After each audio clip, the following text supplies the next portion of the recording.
Welcome to the webinar. You have entered as an attendee in listen-only mode. See bigger moves in bonds, okay? Going flat, which means that the movements are flattening out, 60, and so it's basically telling you don't try to find a trade on those bonds just yet. And on the 15 of cloud, a little bit better position than you were on the 10-year notes. 10-year notes were touching the top of the cloud boundary. 30-year notes are telling you that I'm above cloud, willing to be bullish. Again, not a whole lot of moves on these things, but your momentum line is right at the zero line, so it's not really telling you that it's time to get in on a trade there just yet. Just have patience. It'll come around at some point. Okay? All right. Let's begin to build a T-chart. And so you see the various pairs I've got up. If there's anything special you need to look at in addition to these, just let me know. And let me check questions, make sure I'm current with anything.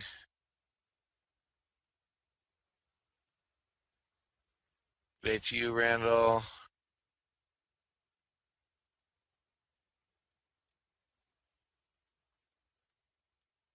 Okay, so everybody, all the other comments are whether you could see or not. And there were only about 2 or 3 that could not see. And it looks like they've already left to enter, and then the rest of you are fine. So, okay. Let's begin to take a look at what's happening in Forex land. Okay. Bring this over to, let's say, a 4-hour chart so that I can kind of see some parallel support resistance levels and stuff like that.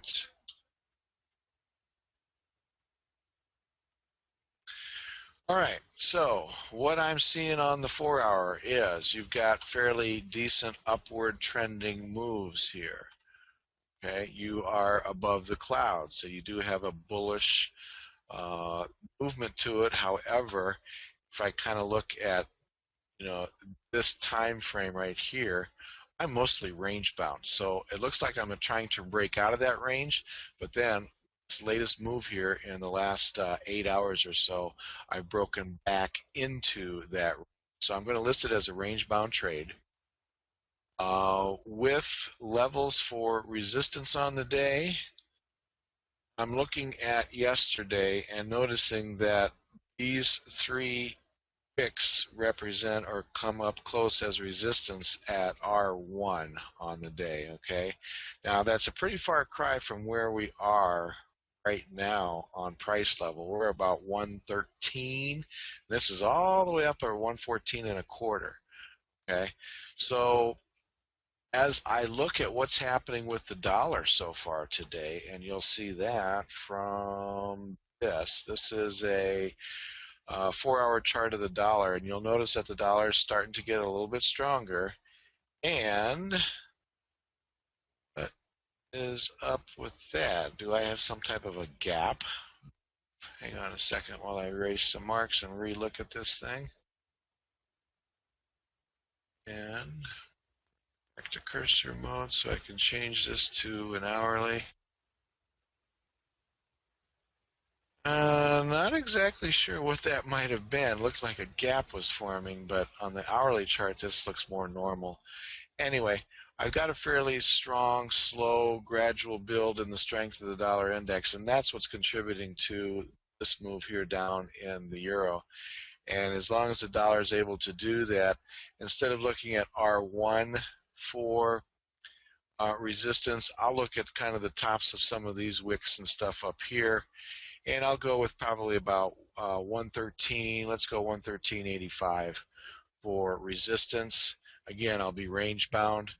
And as far as support, I'll be looking across here for some of what we had earlier and noticing that for a little while we'd had this level. If I draw a line across it,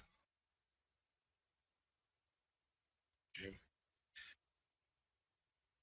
and kind of somewhere in this area, okay? If I highlight that line so you can see it just a bit better, giving it some extra thickness.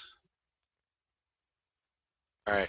What you'll see is that this level has been an area of contention between resistance here, support here, support and resistance fought along here, resistance, resistance, and resistance once again. So I would look more at this as a level of potential support. Now we're coming right down to it. All right, but we'll have to see what happens at that point. That's around 112.85. Okay, and so far that gives us about a 100 pip range. But I'm going to give it an asterisk in the chart simply because if we break through there, we're probably going to retest either S2 or the cloud boundary here. And that's at 112.70. So in fact, maybe I'll just kind of put that in the chart that it'll be a range between 112.70 and 112.85. Maybe if I can put that into the chart as we build it. So 70 to 85. And I'll put just a little bit of an asterisk here in case we need to keep an eye on it. Let's see. All right. And then like we said earlier,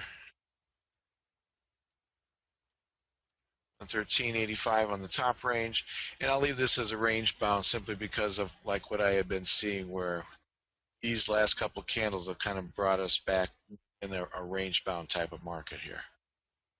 All right, let's go to the pound.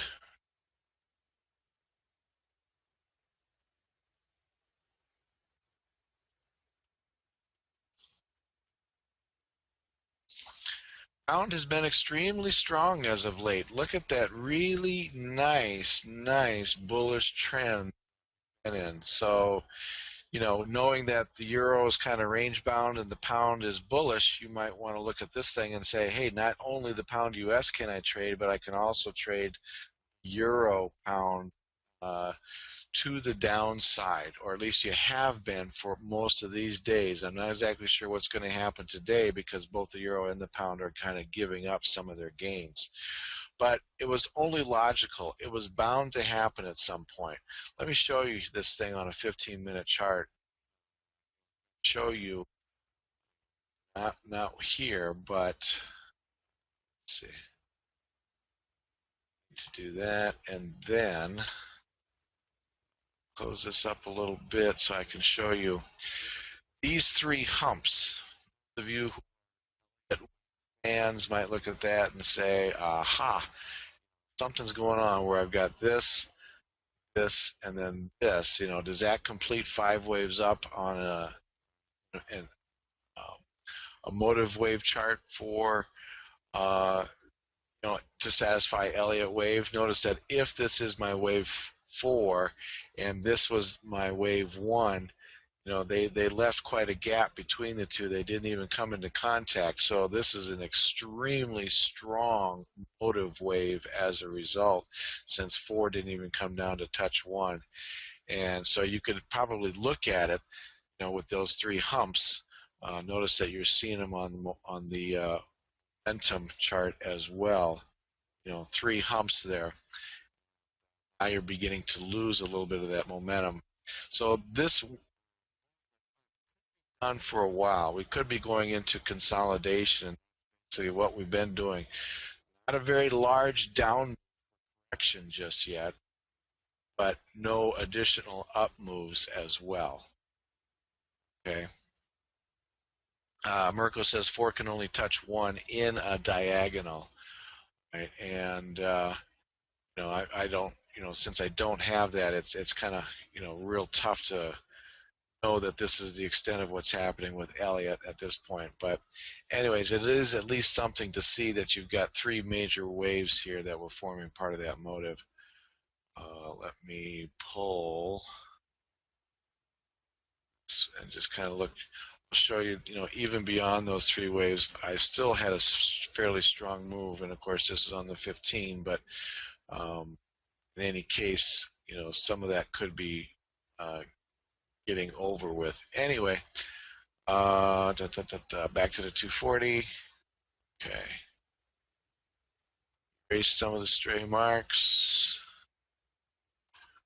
Pull this open so let's see what's happening here. Pull that over. And the way I'd be looking at this one is, once again, taking a look at parallel support resistance levels, bring in a little bit of the pivot levels if we need to.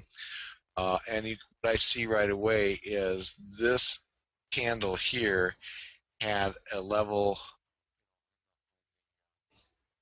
wick here that pretty much coincides with the pivot level S1 on the day. Now, on a normal day, you will see currencies basically kind of go between a lower support level and in other words, an S1 and an R1 would be the typical range of most currencies on a typical day. Only when you have really strong currencies, such as this particular day where you went up to an S2, all right, and then even towards the end of the day, up to all the way up to the S3 boundary. That's a pretty strong day, is what it's showing you, and they don't happen all that often, but when they do, it's showing you that this thing has got a pretty strong range. That move here widened out the pivots, and now today, because we had a lesser range day yesterday, we've closed up our pivots somewhat together. In any case, I'll still be looking at this area right here as support. That comes in about 158.10, right? And as far as upper range, you'll notice that these wicks here kind of coincide with the R1 up here. And if, not counting on it, but just if there is a dollar turnaround on the day such that the pound can go back into its mode of being very strong, we could use R1 as our upper resistance level. I'm kind of looking today as a more normal day, so it should range between S1 and R1, so let's just go ahead and use that. You'll notice it's just a little bit above these two wicks from yesterday, right? So in using that, let's just call it 159.30 on the top end, call it 158.10 on the lower end. And because we have pulled down from the highs, I'll look at today as more of a normal range type day. I won't even though we have been bullish, for today only, I'm going to leave it as a range type day, okay? All right, so let's see.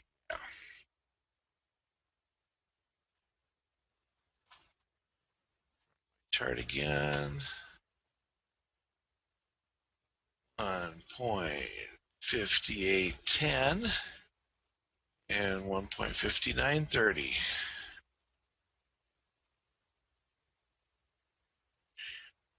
Okay.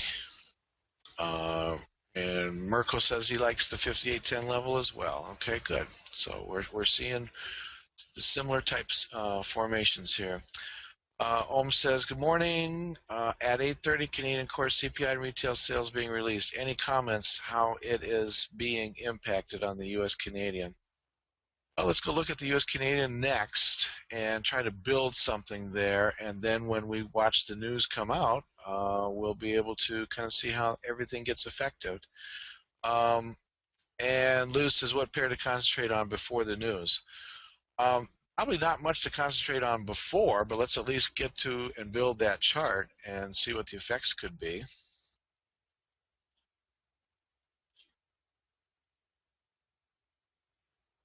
I would try to probably want to try and trade the reaction to the news if I were going to do that. So Canadian looks to be fairly range bound here.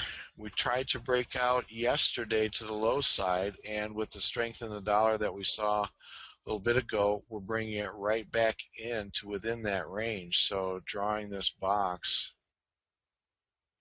around here kind of completes this range that I'm taking a look at, and maybe this is better to include that area right here. It's part of that range, okay?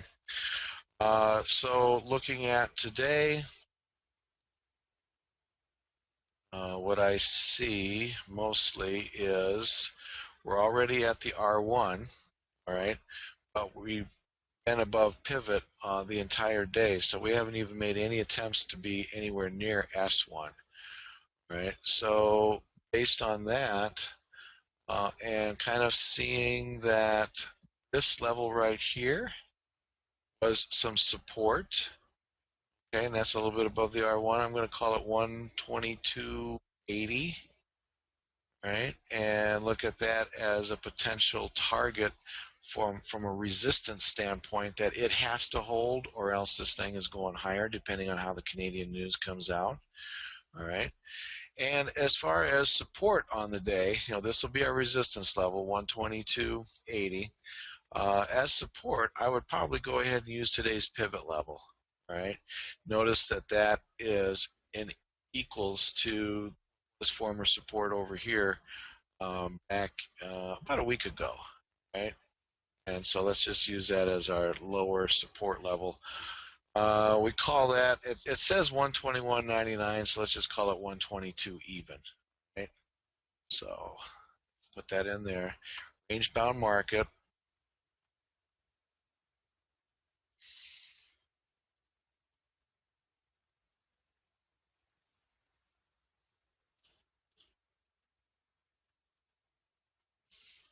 Okay. And with the news coming out, we'll want to watch this level right here very closely. Will it hold as resistance, or will we pop right through it? Again, it's core retail sales and core CPI. And what you've got to this thing is you can see previous levels where we were last month on each of these. Pretty decent on core retail sales, and they're expecting less this time. And then core CPI, very good as far as, not too much inflation, and they're expecting a little bit stronger inflation this time. All right. So let's see, what do we got? Let's just take 2 minutes real quick on this. Give you guys a chance to grab a cup of coffee, and we'll come back before this news comes out, all right? All right, I'm back. Let's kind of get ready here. I had a chance to maybe grab another, fill up your cup real quick. Again, we're watching what happens here with the Canadian news. And let's see, Forex Factory is going to say,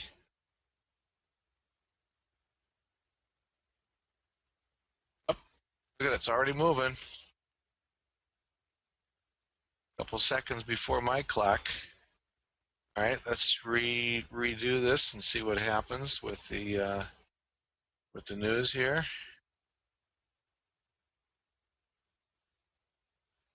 Okay, so 0.4, a little bit better than what they were expecting on core CPI, but much worse on core retail sales.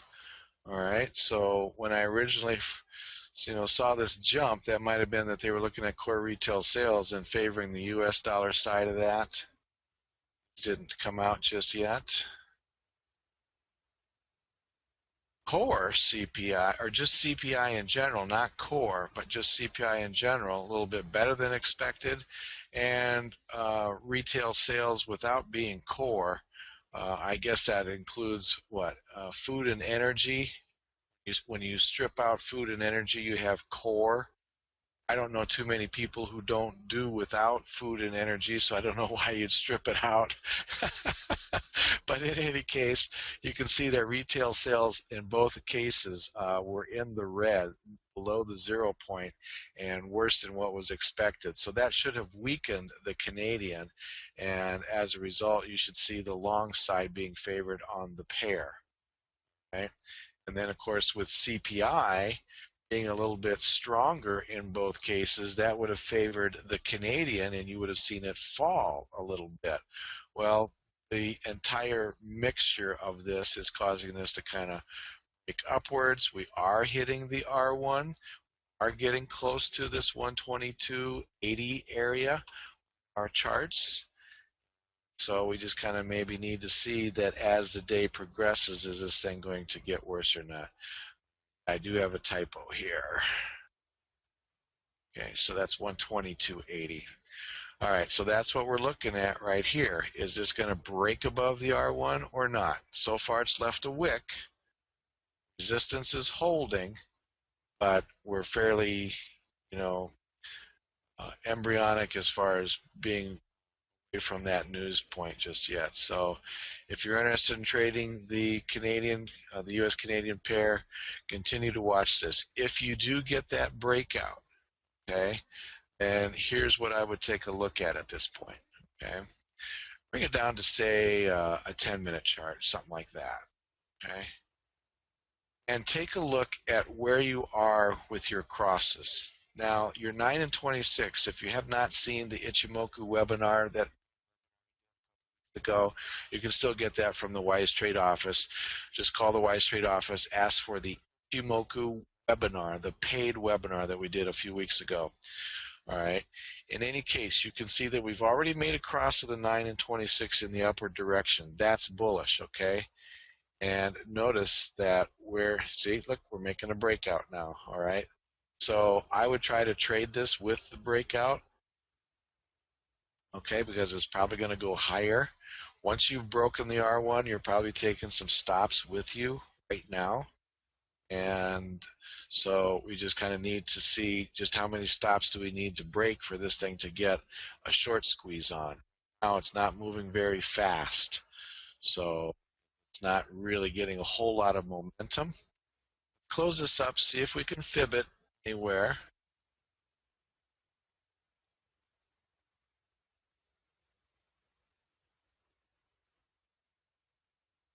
Okay, a couple fib points real quickly then. Notice this wick from here to these lows here. That'll give me an overall picture of, it looks like this 78.6 level is probably going to be next on the radar, 122.98. Okay, that's probably a fairly decent target. See if this one also gives me a level at which I get some targets. Look at my 161. We're already exceeding that 161 on this very short-term target here. That's, probably 24-hour period right here. Exceeded that target. This larger one, which is only 1, 2, 3 days old, it's like 120, let's just call it 123, is the 78.6 level. All right. And if we break that, and when we typically talk Fibonacci's, okay, if we break the 78.6, this thing's going to become much more bullish, because if the 78.6 can't hold it back as resistance, then that was your last level of defense there, right? So in the grand scheme of things, now that we've broken that R1 level, I'm going to look at the 78.6 as our next level. So let's make a change to our resistance on the bias chart and say 123. Okay.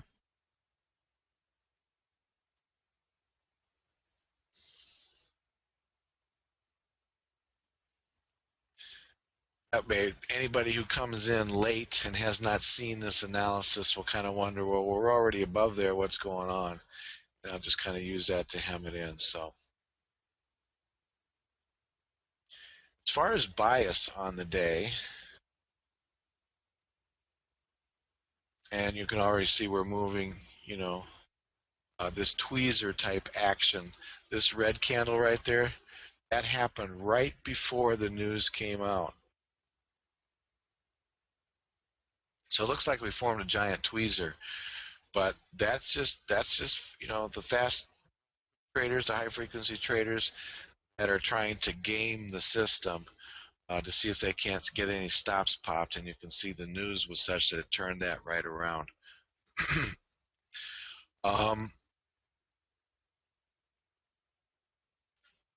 The overall view that I have on the Canadian is that, once again, I'm kind of range bound, so I'll leave my bias as range bound here. Okay. All right. And we've analyzed the retail sales and core CPI, so you can see the reaction that we've had, so I won't go through that again. Melissa says, Steve, oh yeah, okay, I found that. Yeah, the typo. Okay, and I've already, again, did a little bit further up higher. Okay, let's continue to fill in our bias chart.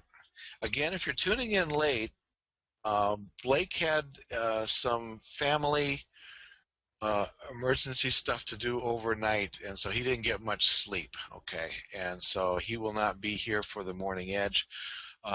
Blake has not texted, so I'm assuming he's going to be here for lunch money. Um, but at least for now, he won't be here for morning edge. So, all right, and he did say that everybody's going to be fine. You know, no concerns. But there was just some family stuff that needed to be tended to in the middle of the night. Okay. Let's continue here, and we'll pick up with the. Well, let's just finish off with the Swissy and yen because I know Blake finishes up with Aussie and New Zealand. So let's do Swissy and yen next.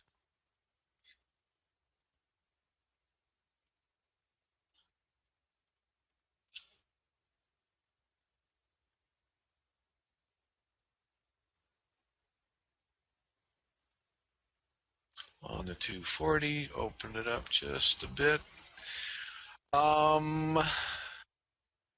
Notice how the movements that have been happening here. If I take a look at where range could potentially be, I look at it a little bit higher than here. I kind of look. Oops, that didn't form, did it? Yeah, it did. Okay. But I do not have my, it's not drawing for me, unfortunately.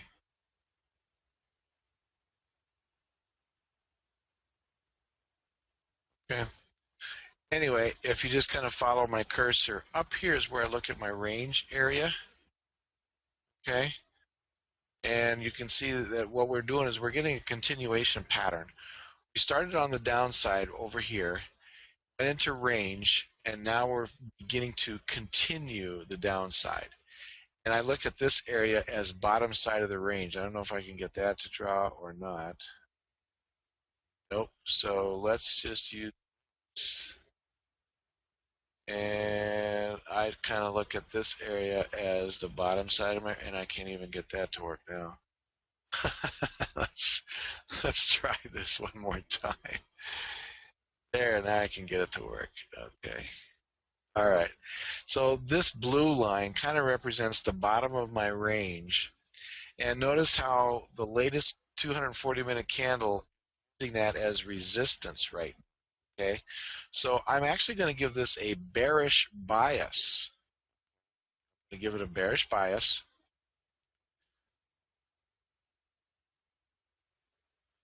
I'm looking at what Witt had. It says, hey, Steve, guys on CNBC saying that Greece default, euro goes up, or Greece deal gets done, euro goes up. What are your thoughts? Okay, let me finish with the Swissy here, and then we'll talk about that briefly, and then we'll finish filling in the rest of the bias chart. All right. Anyway, here's this line, that highlightable.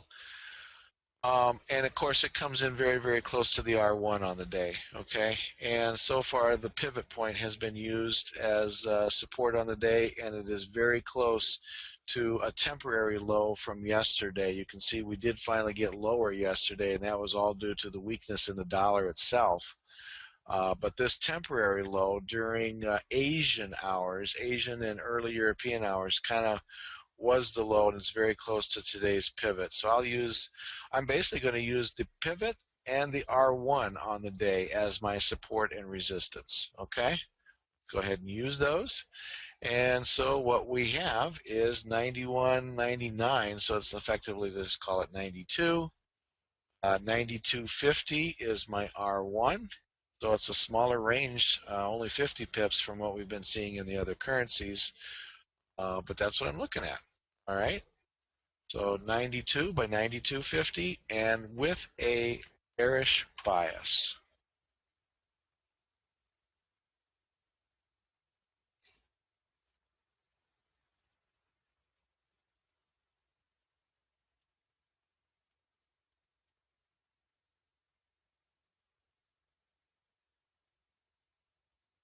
Okay. So my thoughts on the euro, all right, and I've heard it run the entire gamut, and I think what has to happen is you have to understand what the guys on CNBC are saying as far as time frame. Okay, I think the most immediate reaction, okay, if Greece defaults, okay, action in the first minutes of this thing, you're going to see the euro fall a little, right? And probably, this might last a day or so. But after that, people are going to come to realize that, especially if there's not a huge loan default that the ECB can't recover from. Okay, there are some significant amounts of loans that are outstanding.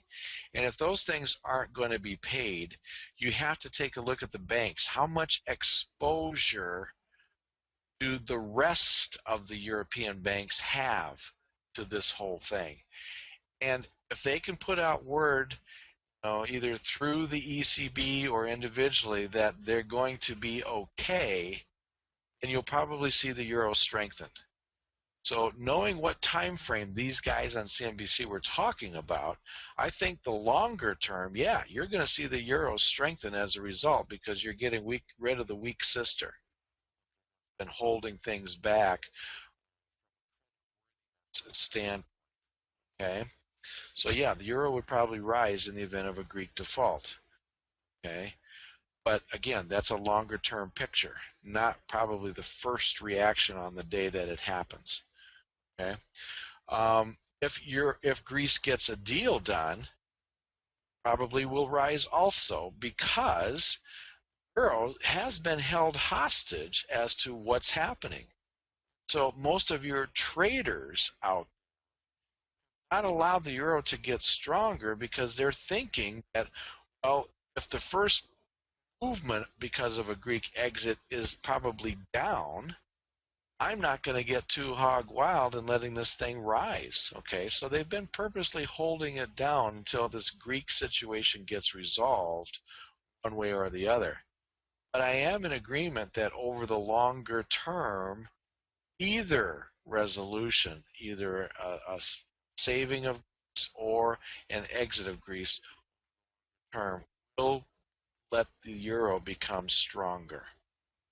Okay, so I am in agreement, but I think the initial reaction when it first happens, I think it will be one of a down movement in the euro.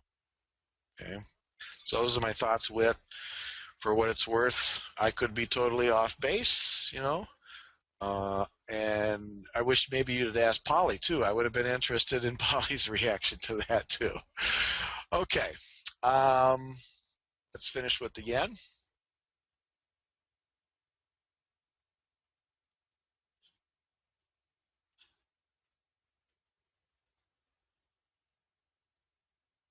Okay,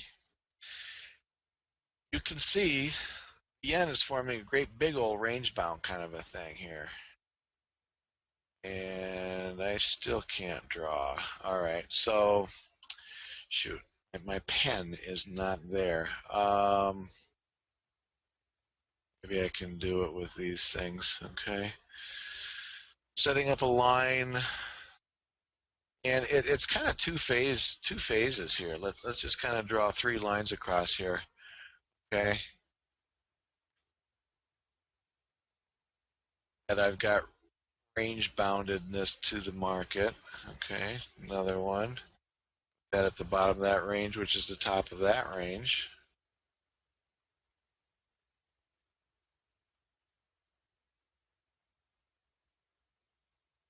And then a third.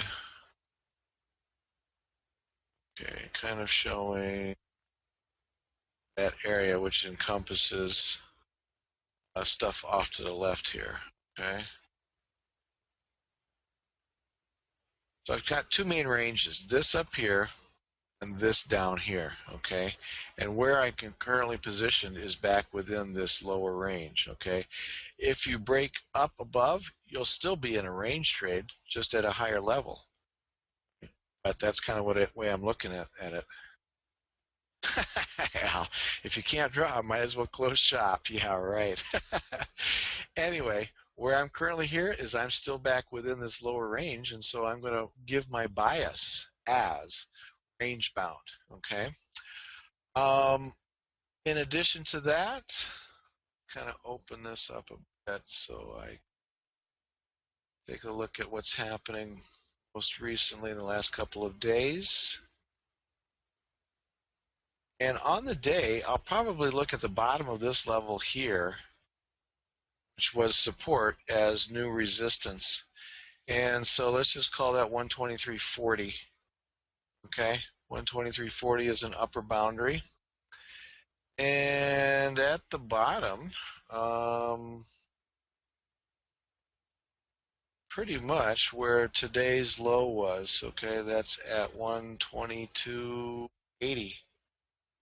Right, that's kind of what I'm looking at. 122.80 for support, 123.40 as resistance.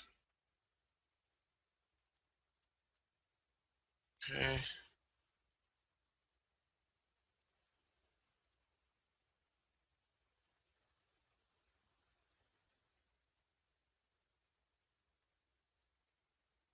Let's see, did I say that right? Did I mix up my 40 and 80?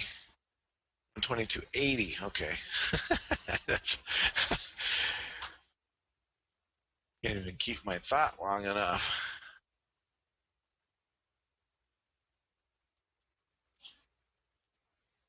And range bound. Okay. All right. Now I know it's quadruple witching. Okay, so we have that to think about, but how is that going to affect the dollar? You know, you're going to see stocks do a lot of stuff, but I'm not so sure that the dollar can be affected, and therefore it's probably just as well to be able to see a lot of these in range-bound fashion. Okay, let's take a look at the Aussie next.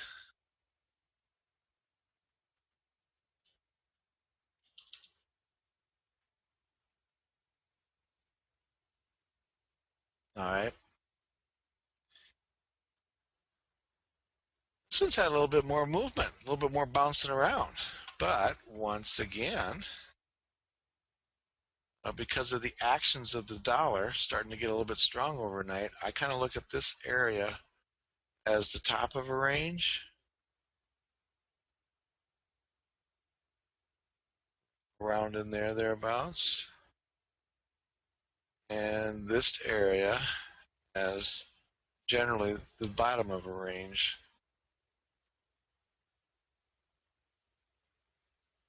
And as long as I'm within there, I'm going to once again call this one range bound, okay, for bias.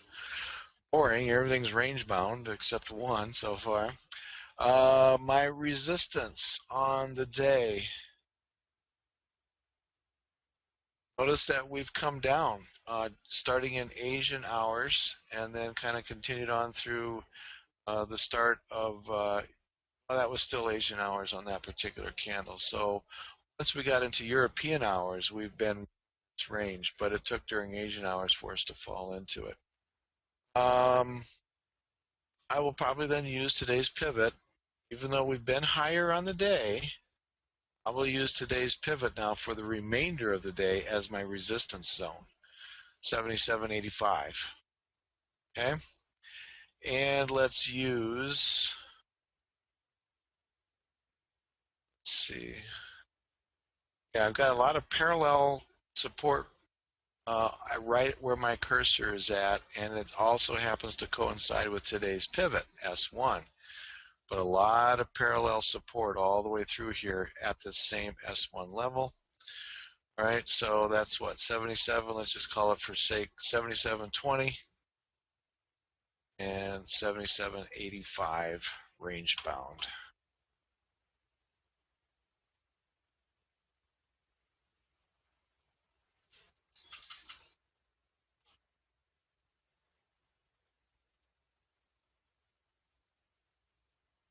Leave that range bound Kiwi finally. Hey, we're going to finish it in the time zone allotted.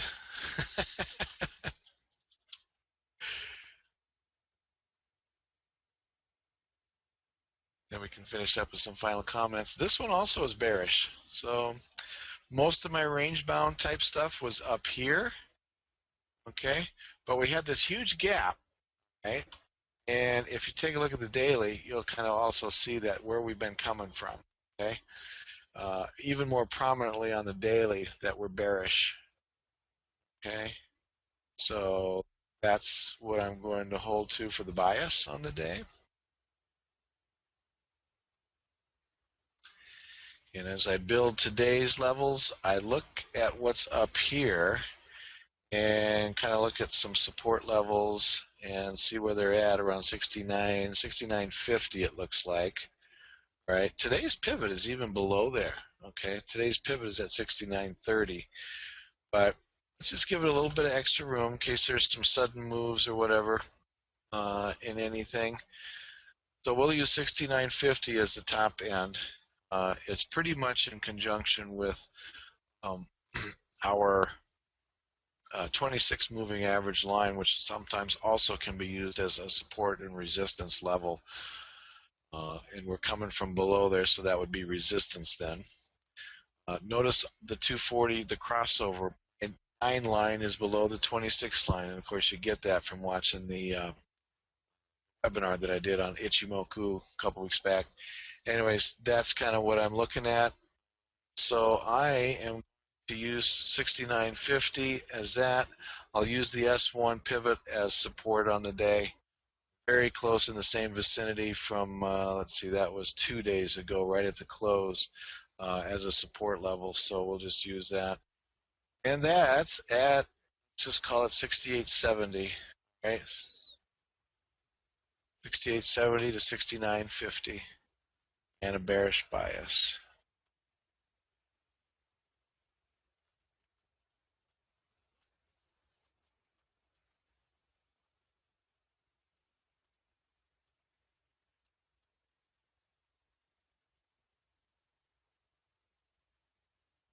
Okay, dollar index, let's take that off of our dollar index chart here.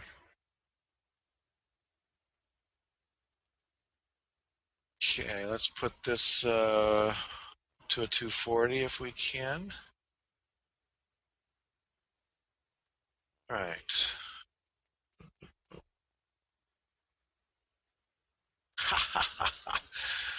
Boy, look at that. We are right at a level that could make or break this thing on the day. Because of this level right here, that was support. Testing it now as resistance, and we are right there. Oh, I wish we had a little more time to be able to figure out where this thing is going to go. All right. But this is at the 94.40 level. Support you can already see is down here. We'll exclude the wicks and we'll use this 93.70 as our support zone, but 94.40 is pretty key as to what's going to happen.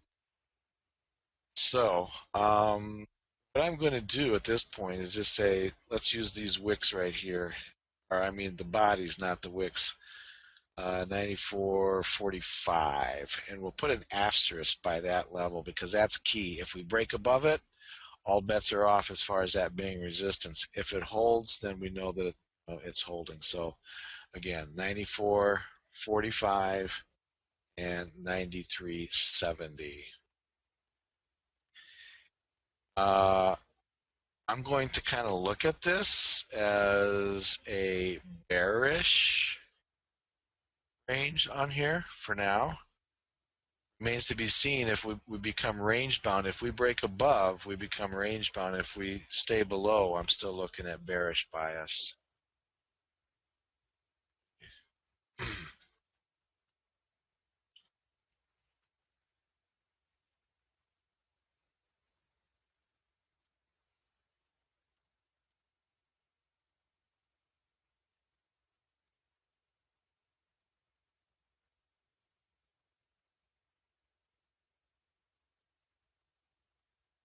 I think I said 45, didn't I? Yeah. Okay. And let's see. Event risk. Not so much any more events that are going to happen, but I am going to kind of put in here, the fact that we're right at this level right here. So just want to highlight that to you. And when I put out the alerts, I'll try to denote that as well. Okay, let's go check the euro real quick to see whether we stayed within this zone or not at 112.70 to 85.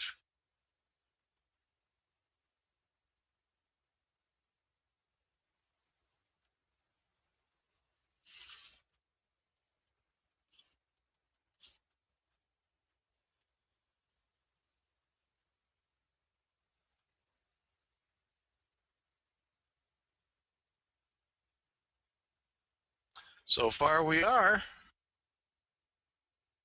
We've come up from there. Okay, so, and again, that's probably because on the dollar chart itself, the dollar is just kind of sitting there at resistance and not making any forays higher. So the euro is able to hold at this point. The dollar not getting any stronger. Right? So I'll post this up, give any final comments. You know, check questions. Thomas says, thanks for stepping in, Steve. It's always great to hear your view on markets. Thank you, Thomas. And Amanda says, thanks for stepping in, Steve. Having a bias chart for reference, in my opinion, is a huge help. Cheers. Thank you, Amanda. Yeah, I know when Blake's gone or something like that, like that time that he was on vacation up in Vegas, I tried to step in. And even though we didn't go through it on during the webinar itself, because Polly was doing it, I still tried to put out a bias chart and stick it into the alerts and stuff so that you had something to use. Oh, thank you, David. He says, excellent analysis, Steve. Thank you, David. I appreciate it. I realize I'm a little bit different from Blake because I'm using Ichimoku. Blake does not use it, okay? And so, but it does give you, it gets you used to it if you've never seen it before.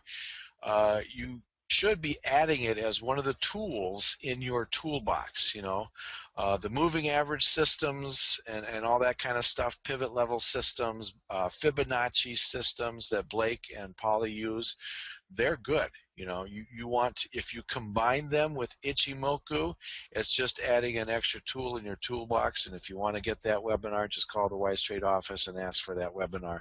It's only $29.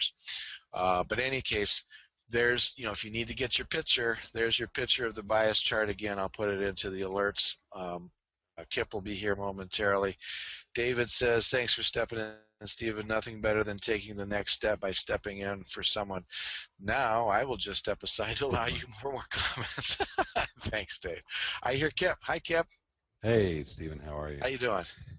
I'm good. How are you? Excuse me. Good. Feeling a little bit better on my back and stuff. So that's a good thing. For some reason I did not.